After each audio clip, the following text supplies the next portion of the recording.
And what I'm going to start with talking about is MVPs. Who's got MVPs in their organization? Do we talk about MVPs? Oh, there's a knowing smile there. Interesting. MVPs.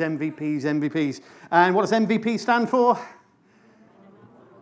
Mad. Oh, you guys are on fire this afternoon. Fantastic. Yes, indeed. There's a nice definition here to warm you up. MVP is a product that has just enough features considered sufficient for it to be of value to customers and allow for it to be shipped or sold to early adopters. And the idea is you get customer feedback with something you've released early that allows you to decide where to go next. Very agile, very nice. You would deliver a little bit, we learn, deliver again, deliver again. Now, the weird thing about this is, I don't know if you've seen this, I don't know how into the product world you are in the agile world, and they're really funny people, agile. Any agile people here? A funny, half a hand, no, I'm not quite owning up to that one. The funny crowd, because they kind of like these big sort of, this almost sort of religious approach to sort of saying, this is it, or is it? Or is there another way? And then you actually look at it and go, you're really just doing the same old thing, but with slightly different letters, aren't you? Anyway, funny world. And this has happened with a load of things in the agile world. Are you really agile? Are you really agile? But it's also happened with the MVP, because this MVP thing's been around for a little while. And people are questioning whether people are doing MVP the right way.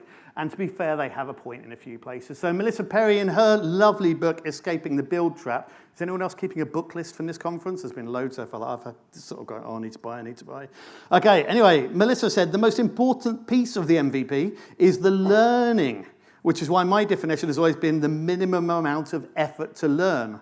So we're not talking about something shippable anymore. We're just talking about the minimum thing I can do to actually learn something to move forward, which is different.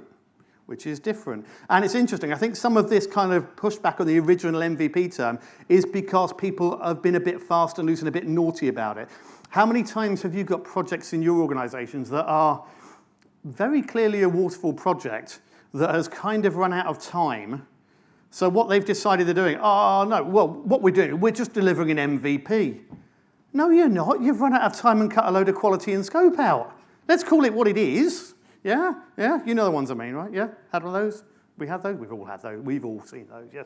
So this is why this kind of thinking is coming in and people sort of talking about this stuff. And they talk about it on Twitter all the time. They love talking about an MVP. And product managers love a bit of Twitter and a bit of TikTok. So this one a bit here. Maybe actually we change it completely. We talk about minimal viable testing. Let's not even talk about the learning. Let's talk about the smallest thing that we can do, that we can test to get a result that we can move forward with. So we're changing it again.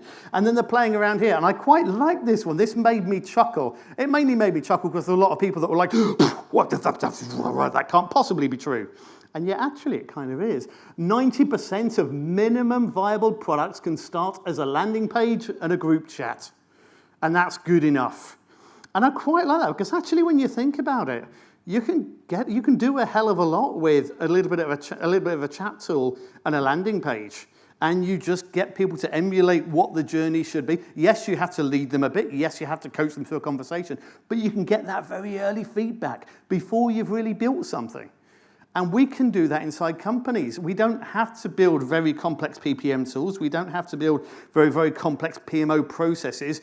We can experiment with having a conversation through Teams or through Slack or through whatever else we're using, or picking up the phone if we're proper old school, sending emails.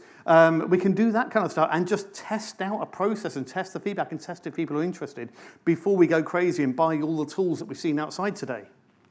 So I quite like that one. I quite like that idea, and that's MVPs and this journey of what is an MVP and what do we mean by minimal, and can we actually get away with something really tiny? All good with that conversation? Yeah? Hold that thought. We're going to come back to this kind of idea of MVPs in a minute.